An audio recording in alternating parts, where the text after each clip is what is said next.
Big boss के घर में वीकेंड के वार पे एक टास्क कराया गया है और वो टास्क है कि कौन फॉलोअर है और कौन लीडर है। घर के अंदर जितने लोग हैं उनमें से कौन किसको फॉलो कर रहा है और कौन वहाँ पे लीडर बन के सबको अपना फॉलोअर बना रहा है।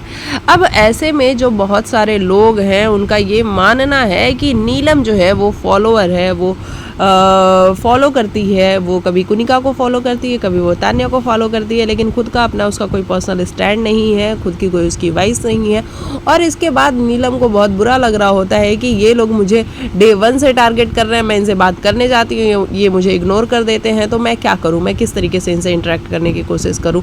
और आप लोग को ये लगता है कि मैं फॉलोअर हूँ, तो मैं फॉलोअर बिल्कुल भी नहीं हूँ, मैं अपना गेम बहुत स्ट्रांगली खेल सकती हूँ। लेकिन मुझे नीलम का जवाब अच्छा लगा है, जिस वे में नीलम ने जवाब दिया है। हालांकि वो बाद में रोने भी लगी, लेकिन अगर यही तरीका उसका रहा तो मे बी वो आगे जा सकती है। लेकिन जब जैसे वो शांत हो जाती है, तान्या के पीछे पीछे घूमती रहती है, वो सारी चीज़ें करेगी तो भैया घर से बेघर होने के चांसेस भी बनते ही हैं। वहीं अगर हम लीडर की बात करें तो उसमें लोगों ने जीशान की तस्वीर लगाई है, उसमें लोगों ने अमाल की तस्वीर लगाई है। मेरे को समझ नहीं आ रहा कैसे।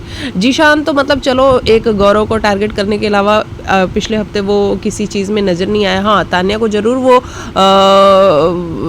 ताने मारते हुए नज़र आ रहा था कि तू नागिन है, तू ऐसी है, तू वैसी है, ये सारी चीज़ें उसने की हैं। लेकिन गौरव को उसने टारगेट किया है और वो भी जानबूझ के, क्योंकि उसको पता है कि गौरव एक बड़ा सेलिब्रिटी है और गौरव अभी इस घर में टिकने वाला है, तो इसलिए उसको टारगेट कर रहा था जीशान, और ये बहुत क्लियर है। बाकी अमाल का गेम मुझे पहले वो स्ट्रॉन्ग लगता था, लेकिन अब मुझे वो स्ट्रॉन्ग नहीं लगता। अब मुझे वो ऐसा डबल फेस का लगता है कि वो जिसके मुंह पे होता है वैसी वो बातें करता है। मुझे वो स्ट्रॉन्ग बिल्कुल भी नहीं लग रहा अमाल अभी तो। लेकिन जिस तरीके से सलमान खान ने कल उसकी तारीफ की है, उसको कुछ भी नहीं कहा है, उस तरीके से अमाल का कॉन्फिडेंस और भी ज़्यादा बढ़ गया है, और मुझे नहीं लगता कि वो सामने फ्रंट फुट पे आके खेलेगा अभी।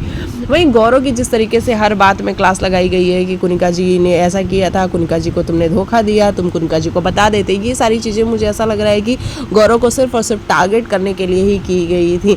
और कहीं इन सारी चीज़ों के बाद गौरव का गेम नीचे ना जाए, मुझे इस बात का भी थोड़ा डर है। मुझे नहीं लगता था कि कल के एपिसोड में आपको गौरव को टारगेट करना चाहिए था। मतलब कुनिका को आप अच्छा बताने के लिए गौरव को टारगेट नहीं कर सकते हो, कुनिका की भी गलती है। और जो फरहाना ने बहुत क्लियरली कहा कि भैया, फरहाना ने बिल्कुल सही कहा कि आप दाल वाले मैटर पे आपने ही कहा था कि मेरे पास नाम है लेकिन मैं नाम नहीं बताऊंगी, हालांकि आपने कंफर्मेशन भी किसी अलग तरीके से दे दी।